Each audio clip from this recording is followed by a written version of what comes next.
It's been almost 2 months now since the Maui fires, and being this close to it, living on Maui for a little bit over a year now, it's another one of those events that comes up and it divides everybody for a lot of reasons. One being, we had a lot of devastation here. A lot of people died in the fire.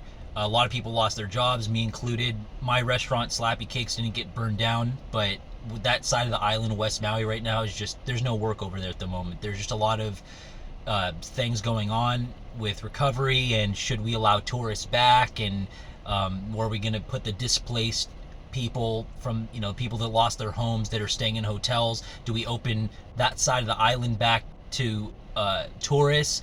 But then there's also the, hey, well, people just lost their homes, we need to take care of the locals. But then it's like, people also need to work to stay here. So there's a lot of different things going on. I'm actually starting a job at the Grand Wailea at the other side of the island on Monday, and so I might go back to Slappy Cakes. I'll see. I don't know about the timeline of when that restaurant could reopen, but it's been hard out here for a lot of reasons.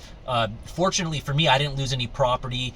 I alive. I didn't get affected by the fire in terms of property loss or loved ones or anything like that. But it's been a very devastating experience, and something with things like this that happens is people talk about it, and there's a lot of stuff going back and forth where some people will always go for the news narrative, and they'll always look for like the feel good answer, and they'll just think, oh, everything's a conspiracy theory, and just like stuff scares them, it spooks them out to go into certain topics about the world.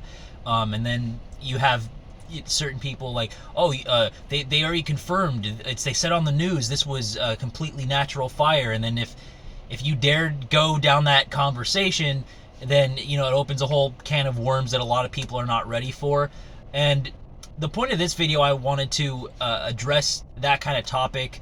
I don't want to go too deep into it, because as we all know with YouTube and just with anything, the more you grow, the more you're on surveillance by these powerful forces that run everything, which is unfortunately why certain things like red pill content and certain truths about the world, if you get to a certain amount of subscribers or influence, you'll be watched and dealt with accordingly. You can always do a prank video and you'll blow up to millions of subscribers and make a living off that. That's fine, because you're not affecting the agenda overall.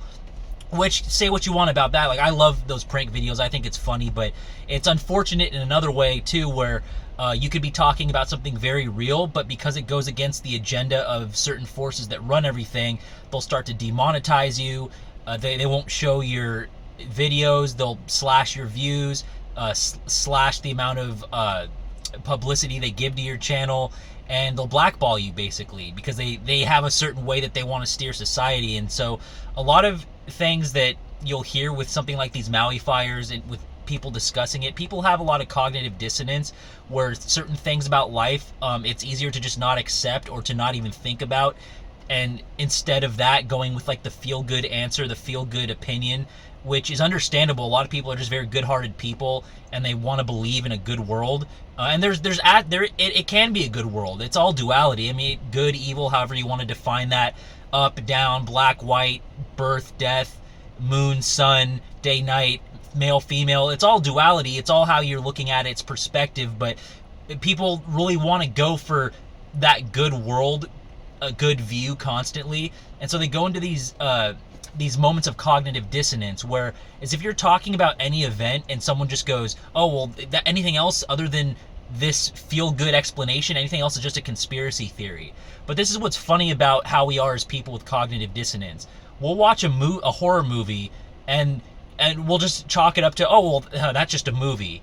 We'll watch a television show like Breaking Bad about a meth empire that a lot of innocent people get murdered, there's a lot of money involved, and then having a conversation about that in real life, people go, oh, well, that's just a TV show. There's not actually like powerful secret groups in the shadows that kill people and have agendas for big money and control and power. Like, that's not actually real. That's just a TV show. Same thing with something like Game of Thrones. Oh, that's just a TV show. Movies like Scream or Halloween or just iconic horror films. That's just a movie. video games. You're playing Call of Duty or a war video game or a first-person shooter. Oh, well, that's just a game. War doesn't actually happen. War's a conspiracy theory. That's not an actual concept of the world. Same thing with songs. A gangster rap song or a song about violence in any context or relationships failing or whatever it is. Oh, that's just a song. That stuff doesn't happen in real life. But then when it comes to real life, if you suggest that could happen, it's like, oh, well, that's just a conspiracy theory. And especially now, being in the month of October, this is Halloween month, and I'm 29 years old, going on 30 in June. There's a lot of people my age that still view Halloween as the month where we dress up for our entertainment for some sort of spooky horror murder dress up costume theme so we can go to parties and be entertained and have fun. But then the idea of like scary murder, death, that kind of stuff in real life, people are like, oh, well, no, you've been reading too much into that conspiracy theory stuff. Like, it's just a holiday, bro.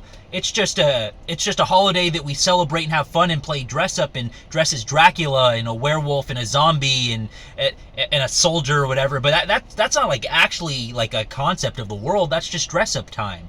And so people have this cognitive dissonance with things. I just wanted to touch on that real quick about how quickly we recognize it in something that we just go, oh, that's fiction. We recognize it in like 10 different mediums somewhere else. And then in real life, to have a real discussion with people, it just becomes, oh, that's just conspiracy. We're very tuned out of things. And it does cause a lot of problems with trying to, have an honest discussion about it.